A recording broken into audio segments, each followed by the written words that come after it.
dan kewajiban anak Tuhan. Yunus Cipta Wilangga, MBA. Kata pengantar. Sebagai orang Kristen, kita adalah anak Tuhan.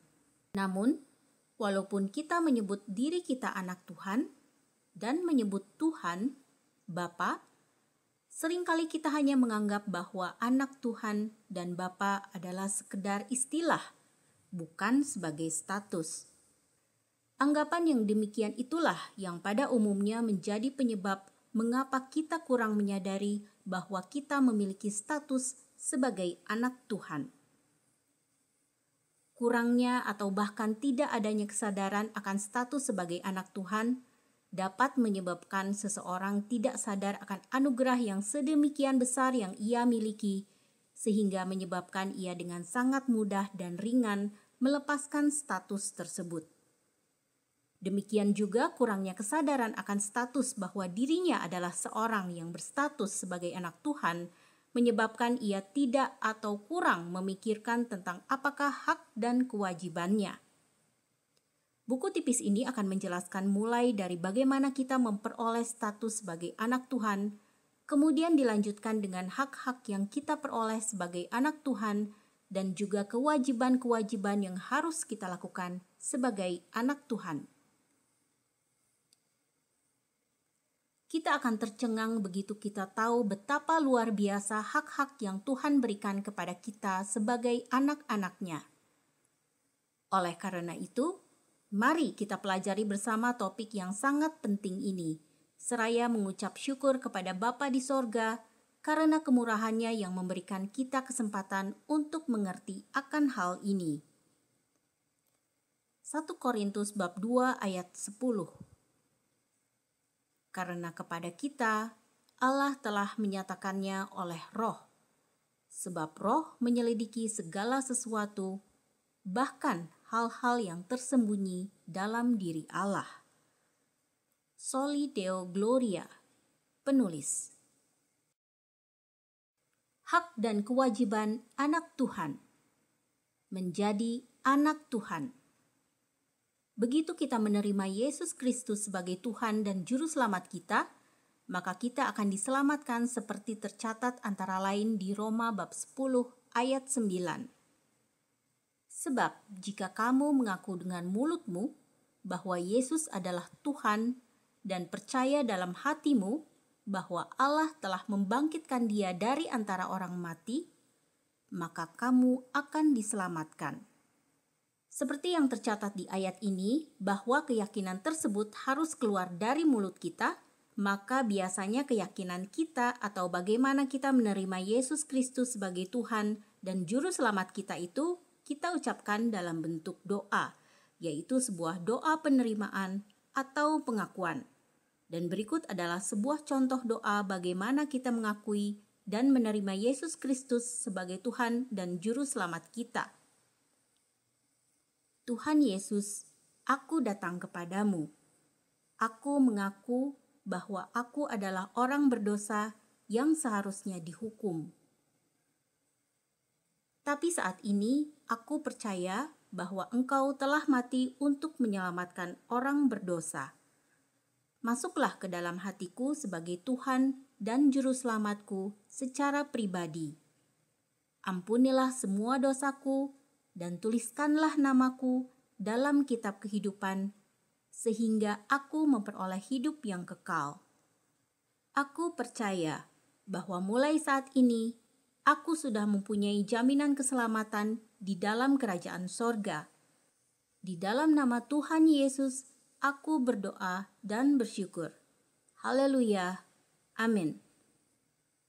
Ini hanya sebuah contoh saja dan tidak selalu harus sama. Namun intinya tidak berubah. Makna baptisan.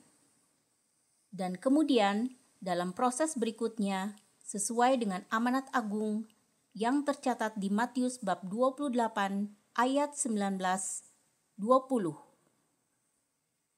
Karena itu pergilah, jadikanlah semua bangsa muridku dan baptislah mereka dalam nama Bapa dan Anak dan Roh Kudus. ayat 20.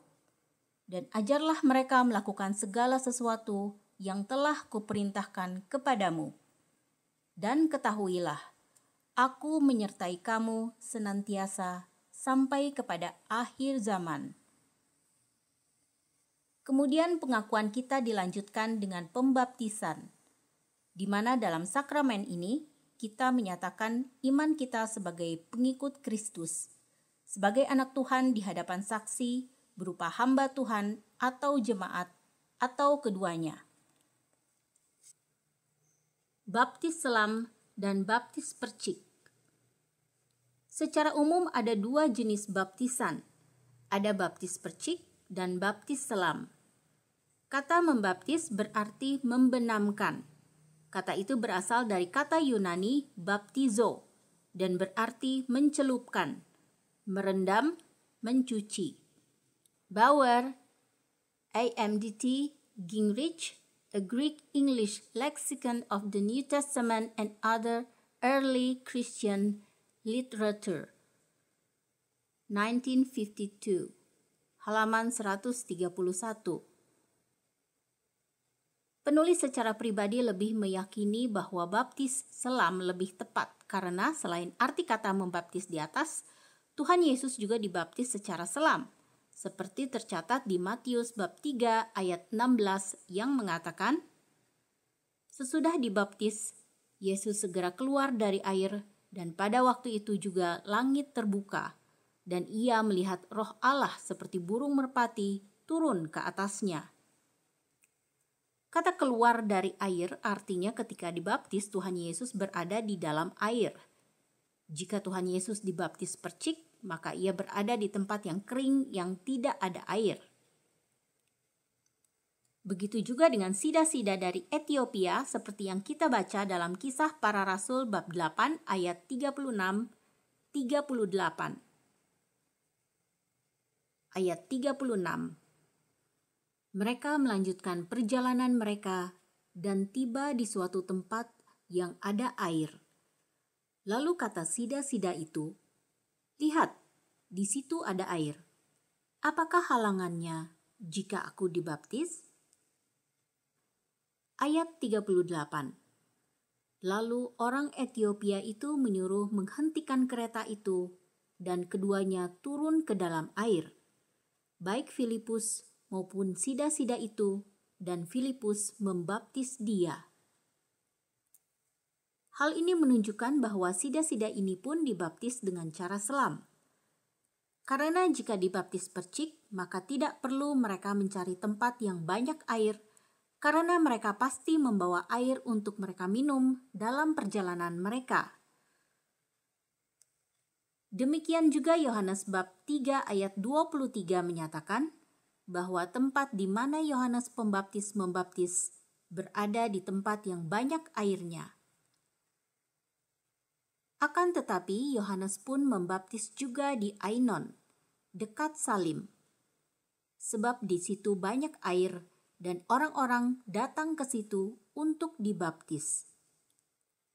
Mati dan bangkit kembali. Baptis selam melambangkan mati dan bangkit bersama dengan Kristus. Seperti tercatat dalam Roma bab 6 ayat 4. Dengan demikian, kita telah dikuburkan bersama-sama dengan Dia oleh baptisan dalam kematian, supaya sama seperti Kristus telah dibangkitkan dari antara orang mati oleh kemuliaan Bapa, demikian juga kita akan hidup dalam hidup yang baru. Oleh sebabnya dalam prosesi baptisan selam, mereka yang dibaptis akan dibenamkan sampai seluruh tubuhnya tertutup air yang melambangkan kematian. Kemudian mereka diberdirikan lagi yang melambangkan kebangkitan dalam kehidupan yang baru. Memang beberapa hamba Tuhan menganggap bahwa baptis hanyalah sekedar suatu performa. Namun, jika itu satu performa pun, penulis tetap ingin melakukan yang sesuai dengan yang penulis yakini. Karena jelas dibaptis merupakan salah satu amanat agung Tuhan Yesus, sehingga wajib dijalankan dengan benar. Penulis sendiri dibaptis selam, tapi ada anak dan menantu yang telah dibaptis percik. Tapi kemudian penulis meminta seorang hamba Tuhan lain untuk membaptis ulang secara selam. Ya Aba, ya Bapa. Selanjutnya di Roma bab 8 ayat 15 dikatakan, sebab kamu tidak menerima roh perbudakan yang membuat kamu menjadi takut lagi, tetapi kamu telah menerima roh yang menjadikan kamu anak Allah. Oleh roh itu kita berseru, ya Aba, ya Bapa. Ayat di atas dengan jelas mengatakan, begitu kita menerima Kristus sebagai Tuhan dan Juru Selamat kita diselamatkan. Dan Tuhan memberi kita roh yang menjadikan kita anak Allah, dan oleh roh itu kita berseru, ya Aba, ya Bapa. Makna Aba dalam bahasa Aram. Kata Aba ialah sebuah kata yang berasal dari bahasa Aram, bahasa yang digunakan oleh Tuhan Yesus sendiri dan sering dipakai dalam komunitas Kristen purba. Kata Aba adalah sebuah kata yang digunakan oleh anak-anak untuk memanggil ayah mereka, seperti papa pada masa kini. Kata Aba ini diucapkan oleh Tuhan Yesus dan Rasul Paulus sebagai istilah intim untuk menggambarkan hubungan pribadi mereka dengan Tuhan. Demikianlah kata Aba mengekspresikan hubungan kita dengan Allah.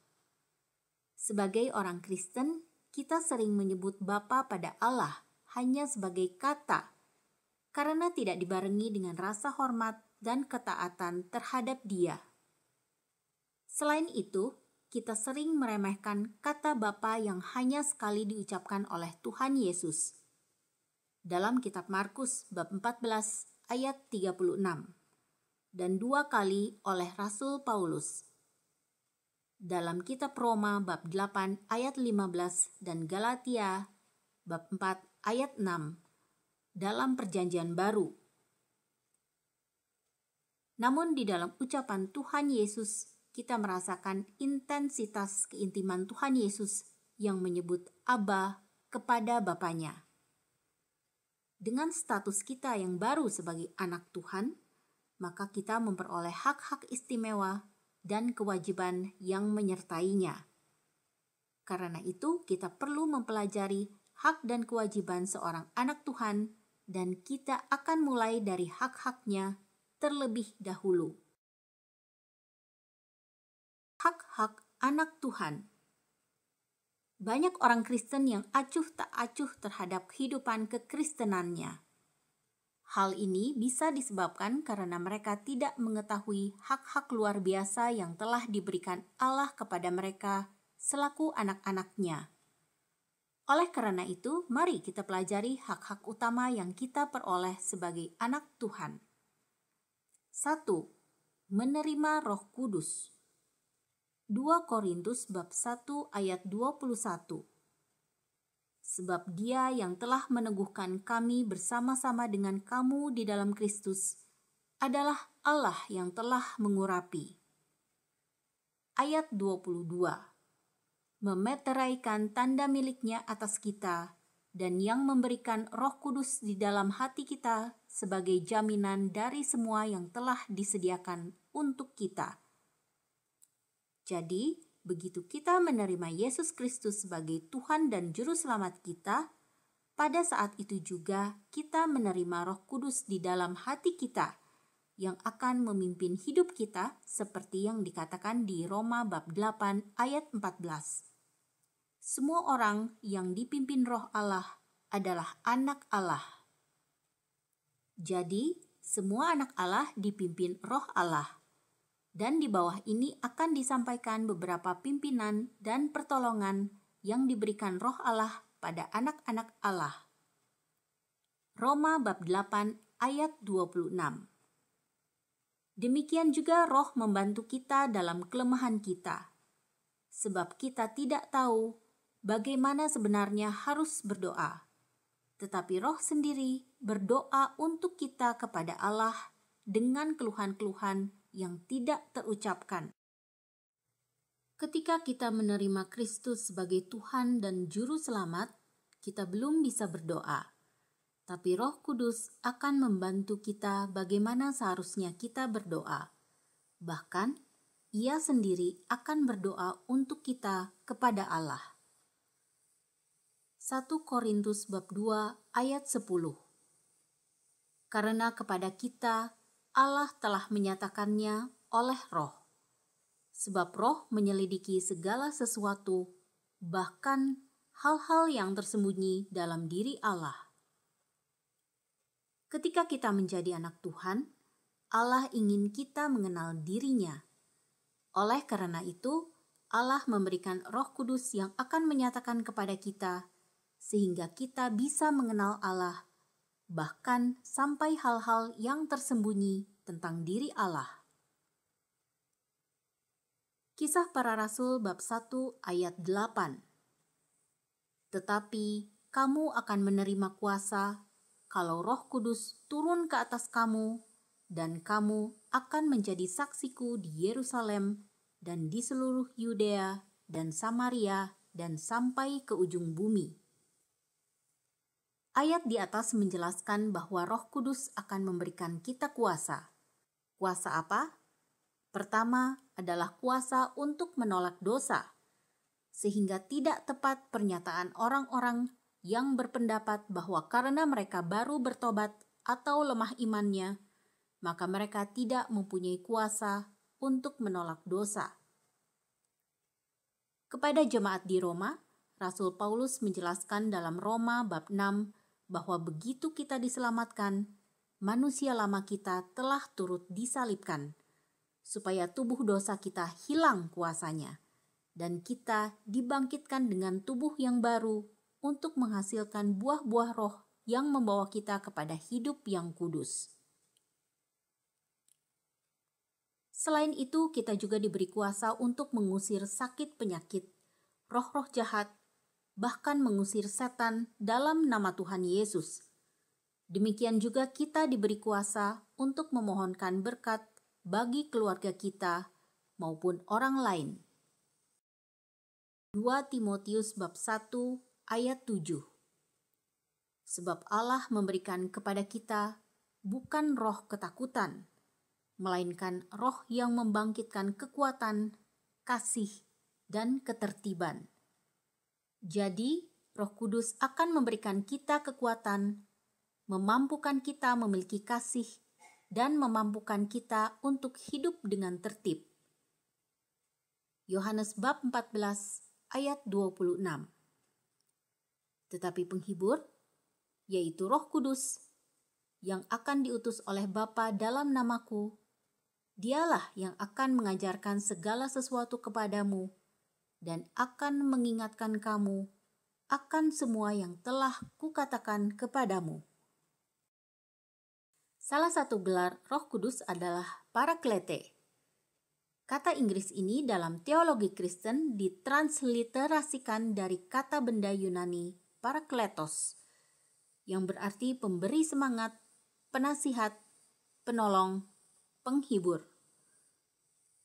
Oleh karena itu, jika kita peka dan bersedia mengikuti suara Roh Kudus yang ada di hati kita, maka Ia akan mengendalikan hidup kita, mengajar kita, mengingatkan kita, dan mendorong kita untuk melakukan firman Tuhan. Yohanes bab 14 ayat 16. Aku akan meminta kepada Bapa, dan Ia akan memberikan kepadamu seorang penolong yang lain, supaya Ia menyertai kamu selama-lamanya. Roh Kudus akan menyertai kita selamanya. Oleh karena itu, kita tidak perlu takut menjalani hidup ini, bahkan menghadapi masa aniaya di akhir zaman sekalipun, karena kita selalu ditemani oleh pribadi yang siap menolong, menghibur, menasehati, dan memberi kita kekuatan. 2. kita boleh memanggil Bapa pada Tuhan. Galatia bab 4 ayat 6. Dan karena kamu adalah anak, maka Allah telah menyuruh roh anaknya ke dalam hati kita yang berseru, Ya Aba, Ya Bapa. Penulis mengenal ada sebuah keluarga yang salah satu anaknya dianggap anak diangkat oleh seorang pejabat dan mereka sangat bangga dan sangat senang. Kita ini bukan diangkat anak, tapi kita diakui sebagai seorang anak kandung oleh Allah pencipta langit dan bumi, Raja segala raja. Jika kita lihat sejarah dari semua agama yang pernah ada sampai saat ini, tidak ada satu agama pun di mana Tuhan atau Allah atau dewa agama tersebut mengizinkan penganutnya untuk memanggil dirinya Bapa. Tidak ada satu pun. Bahkan kalau kita mempelajari bangsa Israel yang merupakan umat pilihan Allah sekalipun, Tuhan tidak mengizinkan dan tidak memberi hak kepada mereka untuk memanggil dirinya Bapa. Bahkan di kitab Keluaran bab 20 ayat 7 dikatakan, Jangan menyebut nama Tuhan Allahmu dengan sembarangan, sebab Tuhan akan memandang bersalah orang yang menyebut namanya dengan sembarangan. Ayat ini bukan hanya melarang memanggil nama Bapa, menyebut nama Tuhan saja tidak boleh sembarangan. Itu sebabnya sampai hari ini bangsa Israel tidak berani menyebut nama Tuhan. Jadi kalau misalnya di Taurat ada ayat yang ada kata Tuhan, maka bangsa Israel akan mengganti kata Tuhan di ayat tersebut dengan kata Adonai, yang artinya Tuan atau Tuanku ketika mereka membaca ayat tersebut. Karena mereka takut menyebut Tuhan dengan tidak tepat, baik secara ucapan, situasi, sikap, posisi, dan sebagainya. Sehingga mereka bersalah karena dianggap menyebut nama Tuhan dengan sembarangan. Dalam Alkitab LAI, nama Allah menggunakan kata Tuhan, semua huruf kapital, sebagai terjemahan dari kata Yahweh dalam bahasa Ibrani. Dilafalkan Yahweh, Yehovah, sedangkan Tuhan untuk terjemahan Elohim, yaitu sebutannya. Menurut penulis, kita pun sama. Meskipun kita diizinkan memanggil Bapa kepada Tuhan, tetap kita tidak boleh menyebut Tuhan sembarangan. Kadang ada orang yang terbiasa berseru, "Ya Tuhan, ya Tuhan." Menurut penulis, seharusnya tidak boleh demikian, karena ayat di Kitab Keluaran bab 20 ayat 7 tetap berlaku dan tidak dikecualikan bagi anak-anak Tuhan. Bahkan di Perjanjian Baru ayat tersebut lebih dipertegaskan lagi dalam doa Bapa Kami.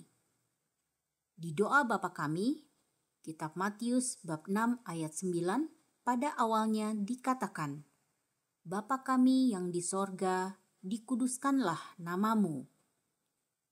Pengertian dikuduskanlah namamu berarti nama Allah yaitu Tuhan harus diperlakukan secara kudus.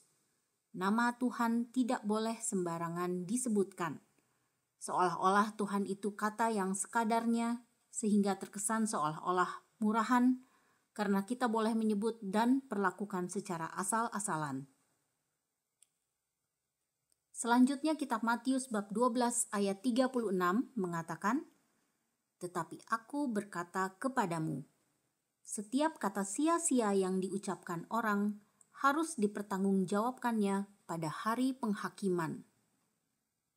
Jadi, jika kita sembarangan mengucapkan kata, bukan hanya kata Tuhan, tapi kata-kata yang lain pun, maka kita harus pertanggungjawabkannya pada hari penghakiman. Mungkin untuk lebih jelasnya bisa dibaca kembali buku Berbicara. 3. Kita diizinkan masuk sorga. Mungkin beberapa sudah mengetahui bahwa penulis diberi kesempatan selama 20 tahun untuk mempelajari kelima agama yang ada. Penulis sejak kecil sudah ke gereja dan dibaptis di usia belasan tahun. Pada tahun 1980, ketika penulis kuliah di tahun pertama, ada mata kuliah ilmu perbandingan agama yang kemudian menyadarkan penulis bahwa agama itu bukan hanya Kristen, tetapi ada juga 4 agama lain. Ada Katolik, Hindu, Buddha, dan Islam. Dan penulis ingin mempelajari yang mana yang benar. Ketika penulis menyaksikan atau menyampaikan hal tersebut, terkadang ada beberapa orang yang bertanya, apa yang Anda temukan selama 20 tahun itu sehingga Anda akhirnya memilih kekristenan? Menjawab hal tersebut, penulis bisa menjelaskannya secara panjang lebar atau sedang. Tapi juga bisa secara sederhana saja kalau waktunya sempit. Jika secara sederhana, biasanya penulis mulai dengan menjelaskan apa agama itu. Agama minimal berkaitan dengan 2 hal.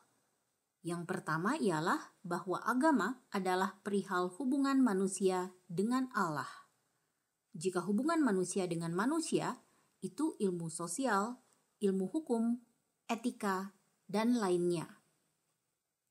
Jika hubungan manusia dengan alam semesta, dengan perbintangan, itu mungkin astronomi atau astrologi, dan seterusnya. Agama berkaitan hubungan antara Allah dan manusia.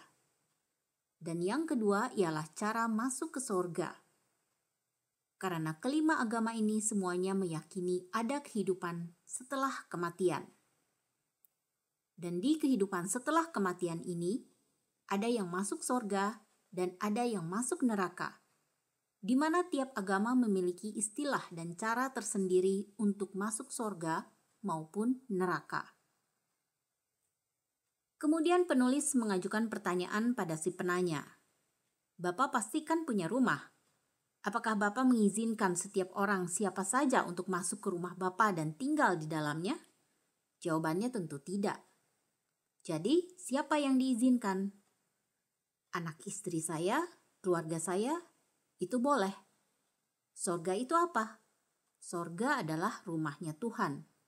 Jadi siapa yang diizinkan masuk? Ya, anak-anaknya. Kemudian penulis bertanya lagi pada mereka. Jika Bapak melihat ada anak-anak yang sifatnya baik, apakah mereka ini akan Bapak izinkan untuk masuk dan tinggal di rumah Bapak? Jawabnya, tidak diizinkan. Mengapa tidak diizinkan walaupun mereka baik? Jawabnya adalah karena mereka bukan anak-anak kita. Itu sebabnya mengapa mereka yang berusaha berbuat baik juga tidak bisa masuk kerajaan sorga. Karena status mereka bukan anak Tuhan. Di Alkitab dengan jelas disampaikan di kitab 2 Korintus bab 5 ayat 1. Karena kami tahu bahwa jika kemah tempat kediaman kita di bumi ini dibongkar, Allah telah menyediakan suatu tempat kediaman di sorga bagi kita. Suatu tempat kediaman yang kekal, yang tidak dibuat oleh tangan manusia. Jadi ayat ini menjelaskan jika nanti tempat kediaman kita di bumi dibongkar atau ketika kita meninggal, maka Allah telah menyediakan tempat bagi roh kita atau tubuh kebangkitan kita untuk berdiam di sorga. Selanjutnya dalam Yohanes bab 14 ayat 2-3 disampaikan, ayat 2, di rumah Bapakku banyak tempat tinggal. Jika tidak demikian, tentu aku mengatakannya kepadamu. Sebab aku pergi ke situ untuk menyediakan tempat bagimu. Karena kita anak, maka Allah sebagai pemilik sorga telah menyediakan tempat-tempat bagi kita. Yang kemudian dilanjutkan, ayat 3. Dan apabila aku telah pergi ke situ dan telah menyediakan tempat bagimu, aku akan datang kembali dan membawa kamu ke tempatku, supaya di tempat di mana aku berada, kamu pun berada.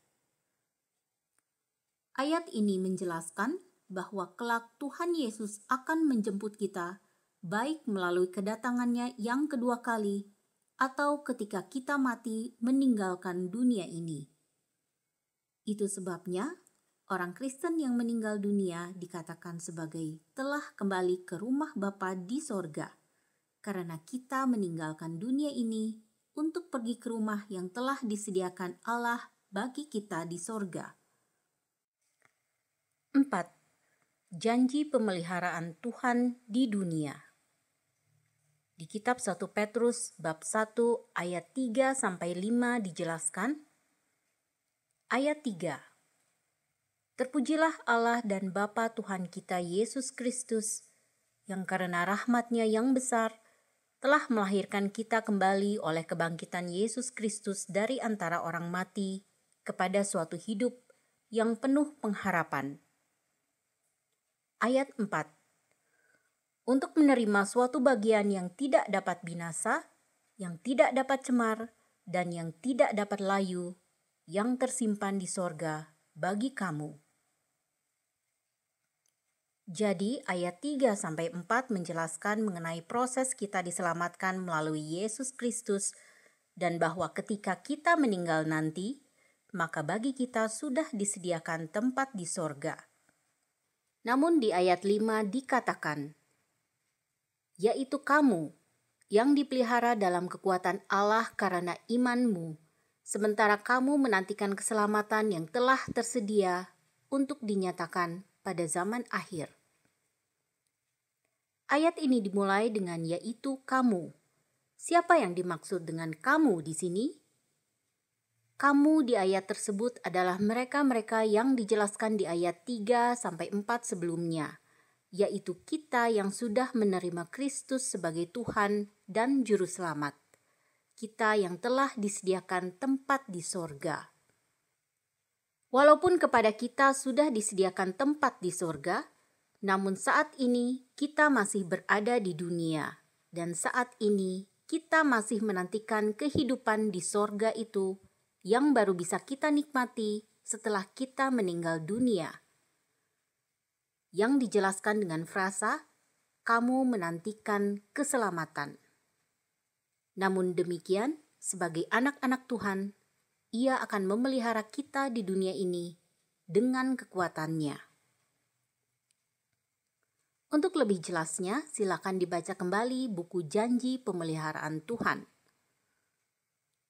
5. Menjadi sasaran kasih Tuhan. Di kitab Roma bab 8 ayat 30-32 dijelaskan, ayat 30. Dan mereka yang ditentukannya dari semula, mereka itu juga dipanggilnya. Dan mereka yang dipanggilnya, mereka itu juga dibenarkannya. Dan mereka yang dibenarkannya, mereka itu juga dimuliakannya. Ayat 31. Sebab itu, apakah yang akan kita katakan tentang semuanya itu? Jika Allah di pihak kita, siapakah yang akan melawan kita? Ayat 32. Ia yang tidak menyayangkan anaknya sendiri, tetapi yang menyerahkannya bagi kita semua, bagaimanakah mungkin Ia tidak mengaruniakan segala sesuatu kepada kita bersama-sama dengan Dia? Ayat ini menjelaskan bahwa Allah rela mengorbankan anaknya sendiri demi menyelamatkan kita orang-orang berdosa. Dan jika Allah rela mengorbankan anaknya sendiri, masakan Allah tidak bersedia melakukan hal-hal lain yang jauh lebih sederhana untuk kita anak-anak tebusannya? Bahkan keinginan Tuhan bagi kita bukan hanya mengaruniakan segala sesuatu, tetapi Tuhan sangat ingin agar kita dimuliakan. Saat ini ada beberapa hamba Tuhan yang mengatakan bahwa sesudah kita ditebus oleh pengorbanan Kristus, maka kita harus melayani Dia sebagai ucapan syukur kita. Tidak salah untuk melayani, Namun, jika kita berpendapat bahwa kita ditebus agar kita menjadi pelayan Tuhan, maka kita mungkin sedang menyakiti hati Tuhan. Karena kita berpendapat bahwa Tuhan menebus kita bukan karena Ia mengasihi kita, tapi agar Tuhan bisa memiliki banyak pelayan. Sebenarnya Tuhan menebus kita dan menjadikan kita anak-anak-Nya bukan supaya Ia bisa memiliki lebih banyak pelayan atau hamba, karena Tuhan telah memiliki berlaksa-laksa malaikat sebagai pelayannya, tetapi agar kita menjadi sasaran kasih Tuhan.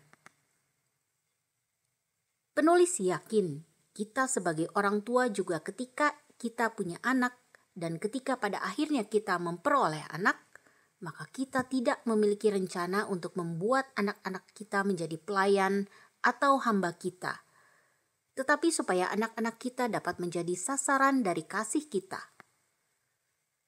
Sebab kalau tujuan kita agar anak-anak kita menjadi pembantu kita, cukup menyekolahkan mereka sampai lulus SD.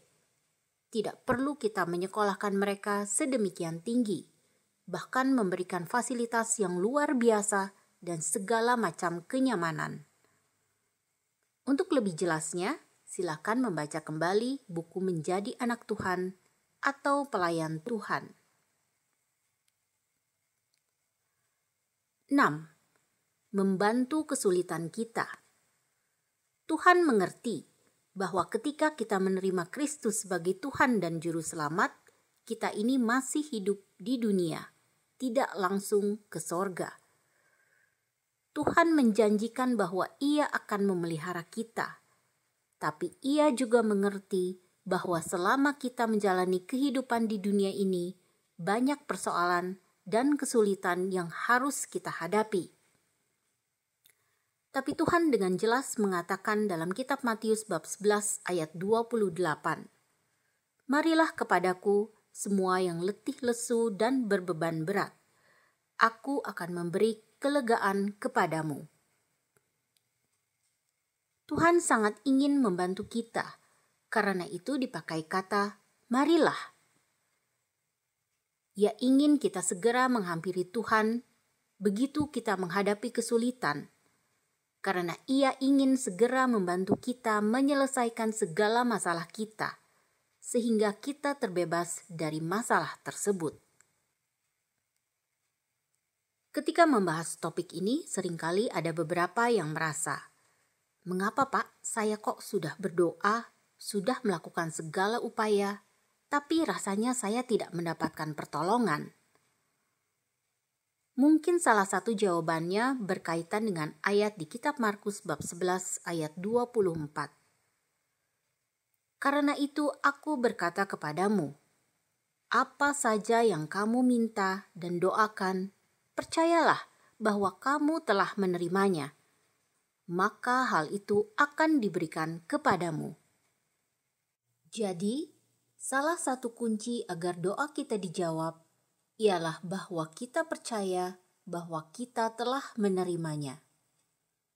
Artinya, kalau kita meminta sesuatu, kita percaya bahwa Tuhan sudah menyiapkan bagi kita, sehingga kita tinggal menunggu dan tidak meminta-minta lagi ke pihak lain, karena permintaan kita sudah dikabulkan Tuhan. Dari pengalaman penulis berkaitan dengan ayat ini, di mana dalam beberapa kejadian ada masalah yang tidak dijawab-jawab Tuhan, tidak diselesaikan Tuhan. Ketika penulis pelajari, ternyata hal itu terjadi karena penulis masih mendua hati. Di satu pihak, penulis meminta kepada Tuhan, tapi di pihak lain, penulis berupaya dengan kekuatan penulis sendiri untuk menyelesaikan, atau penulis mencari bantuan lagi kepada orang lain, mungkin kepada pejabat-pejabat, kenalan, siapa saja, atau mungkin ada orang yang meminta pertolongan pada orang-orang pandai atau kepada dewa-dewa lain. Jika seperti itu, artinya kita tidak percaya Tuhan sudah mengabulkan permintaan kita. 7. Tuhan ingin dekat dengan kita. Yakobus bab 4 ayat 8. Mendekatlah kepada Allah dan Ia akan mendekat kepadamu. Tahirkanlah tanganmu, hai kamu orang-orang berdosa, dan sucikanlah hatimu, hai kamu yang mendua hati. Kalau kita pelajari ayat ini, mendekatlah kepada Allah dan Ia akan mendekat kepadamu. Inisiatif mendekat itu harus dimulai dari kita.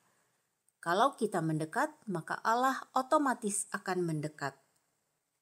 Tapi ada syaratnya. Yang pertama, tahirkan tanganmu, kita buang dosa-dosa kita, minta pengampunan Tuhan.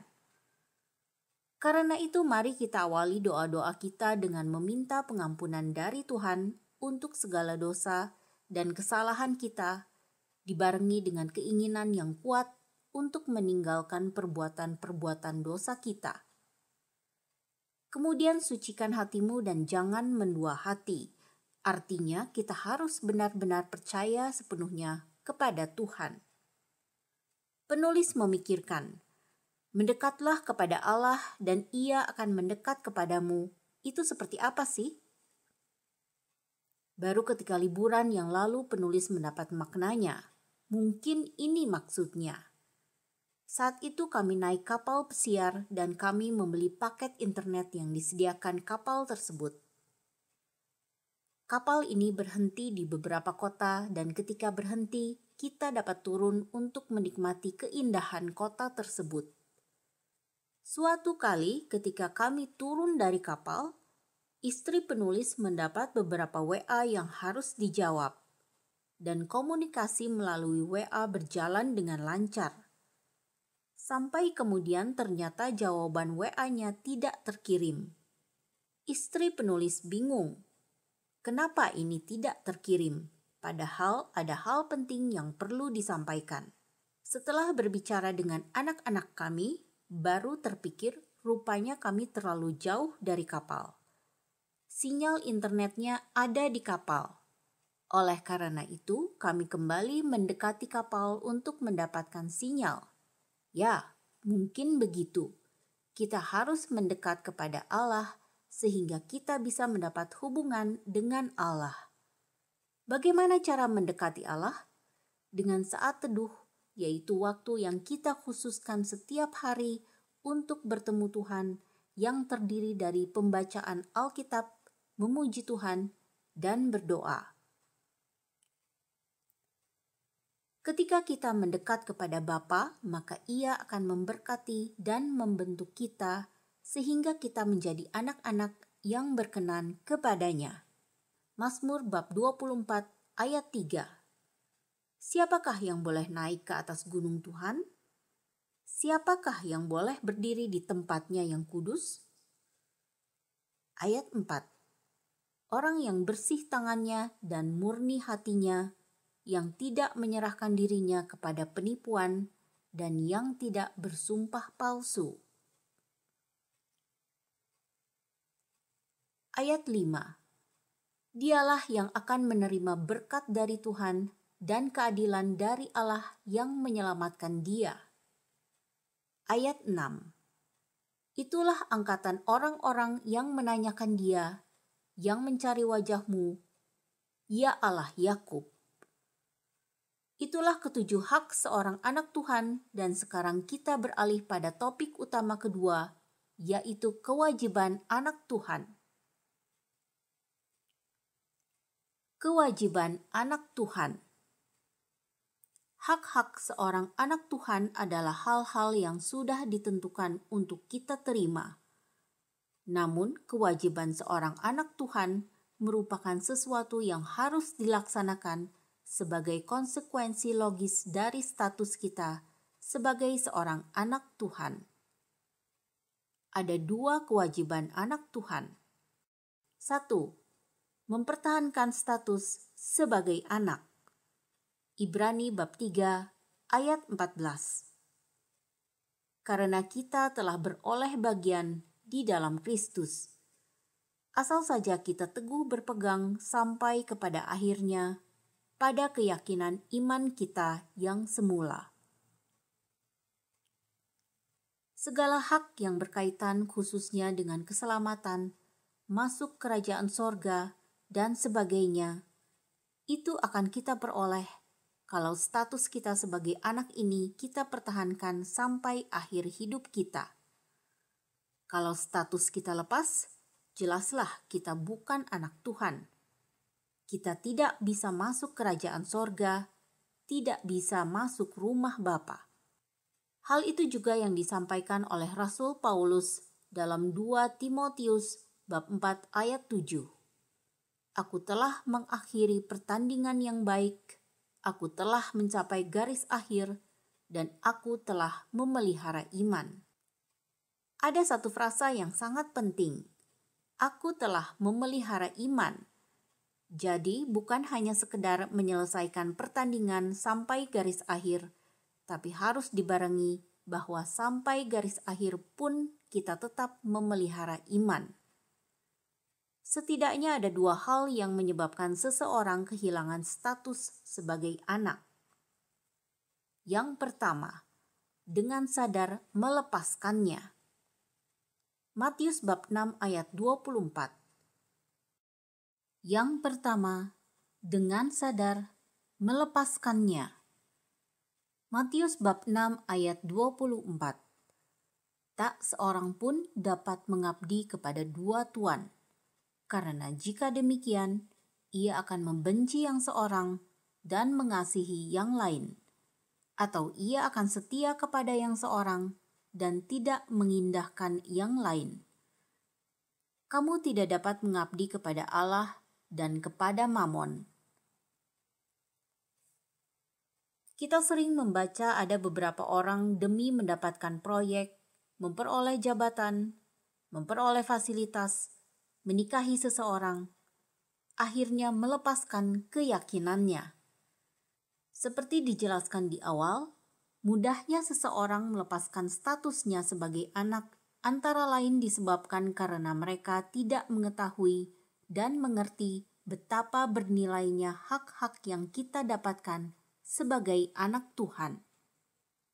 Tuhan Yesus dalam perumpamaan tentang kerajaan sorga menjelaskan bahwa ketika seseorang mengetahui betapa berharganya keselamatan yang ia miliki, yang diumpamakan sebagai harta yang terpendam, maka ia rela menjual seluruh miliknya untuk mendapatkan harta tersebut. Matius bab 13 ayat 44. Hal kerajaan sorga itu seumpama harta yang terpendam di ladang, yang ditemukan orang, lalu dipendamkannya lagi. Oleh sebab sukacitanya, pergilah ia menjual seluruh miliknya, lalu membeli ladang itu. Bahkan Rasul Paulus menganggap segala sesuatu yang ada di dunia ini sebagai sampah bila dibandingkan dengan hak-hak yang ia dapatkan melalui Yesus Kristus. Filipi bab 3 ayat 8. Malahan segala sesuatu kuanggap rugi karena pengenalan akan Kristus Yesus Tuhanku lebih mulia daripada semuanya. Oleh karena dialah, aku telah melepaskan semuanya itu dan menganggapnya sampah, supaya aku memperoleh Kristus. Yang kedua, lepas karena tertipu. Matius bab 24 ayat 24. Sebab Mesias-Mesias palsu dan nabi-nabi palsu akan muncul, dan mereka akan mengadakan tanda-tanda yang dahsyat dan mujizat-mujizat, sehingga sekiranya mungkin mereka menyesatkan orang-orang pilihan juga. Saat ini di akhir zaman akan muncul sangat banyak Mesias dan nabi palsu. Karena itu kita harus benar-benar punya pengetahuan yang cukup mumpuni mengenai firman Tuhan, sehingga kita tidak akan dengan mudah tertipu. Silahkan baca kembali buku Pencobaan Terberat. 2. Berperilaku sebagai anak Tuhan. Ketika kita memutuskan untuk menerima Kristus sebagai Tuhan dan Juru Selamat kita, maka kita diselamatkan dan diberikan status sebagai anak Tuhan. Dan sebagai anak Tuhan, maka kita dituntut untuk berperilaku sebagai anak Tuhan, seperti tertulis di Roma bab 8 ayat 29. Sebab semua orang yang dipilihnya dari semula, mereka juga ditentukannya dari semula untuk menjadi serupa dengan gambaran anaknya, supaya ia, anaknya itu menjadi yang sulung di antara banyak saudara. Pertumbuhan rohani seorang Kristen berkaitan dengan seberapa serupa ia dengan Yesus Kristus. Menjadi serupa dengan Kristus bukanlah sesuatu yang dapat kita usahakan sendiri. Namun itu adalah karya Allah yang akan membentuk kita melalui Roh Kudus yang ada dalam diri kita, seperti yang tercatat di Filipi bab 2 ayat 12 sampai 13. Hai saudara-saudaraku yang kekasih, kamu senantiasa taat. Karena itu, tetaplah kerjakan keselamatanmu dengan takut dan gentar. Bukan saja seperti waktu aku masih hadir, tetapi terlebih pula sekarang waktu aku tidak hadir. Ayat 13. Karena Allah lah yang mengerjakan di dalam kamu, baik kemauan maupun pekerjaan menurut kerelaannya. Ayat ini menjelaskan bahwa Allah yang akan membentuk kita, namun kita harus melakukan kewajiban kita, yaitu tetaplah kerjakan keselamatanmu dengan takut dan gentar. Seperti apa mengerjakan keselamatan kita itu? Hakikatnya adalah mempertahankan iman kita sampai akhir dengan cara memperkuat iman kita, dan caranya adalah: pertama, melakukan saat teduh secara rutin. Baca Alkitab dengan rajin, renungkan, dan lakukan dalam kehidupan kita. Kemudian belajar bersyukur dan memuji Tuhan dalam kondisi baik maupun tidak. Menyediakan waktu yang cukup untuk berdoa secara rutin. Kedua, rajin berbakti. Jangan tinggalkan ibadah di gereja.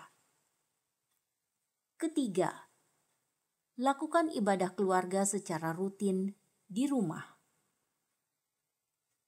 Berperilaku sebagai anak Tuhan adalah sesuatu yang wajib sebagai konsekuensi logis dari status dan hak-hak yang kita terima sebagai anak Tuhan.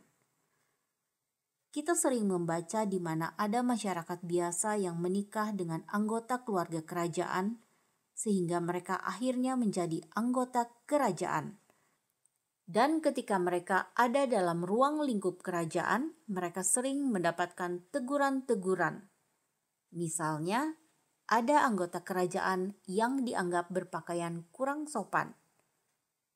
Misalnya karena ia mengenakan baju tanpa lengan. Kemudian ada yang dikritik oleh istana karena roknya terlalu pendek. Ada yang terlalu ketat. Ada yang warnanya terlalu seronok, ada yang dandanannya dianggap kurang elegan, dan sebagainya. Beberapa dari mereka, ada yang tadinya tidak begitu peduli, tapi akhirnya mereka mau juga mengikuti. Mengapa mereka menurut? Karena itu adalah konsekuensi logis dari status yang diterimanya.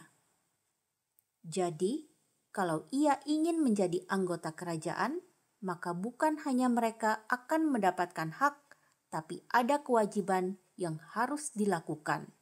Yesaya bab 55 ayat 6. Carilah Tuhan selama ia berkenan ditemui. Berserulah kepadanya selama ia dekat.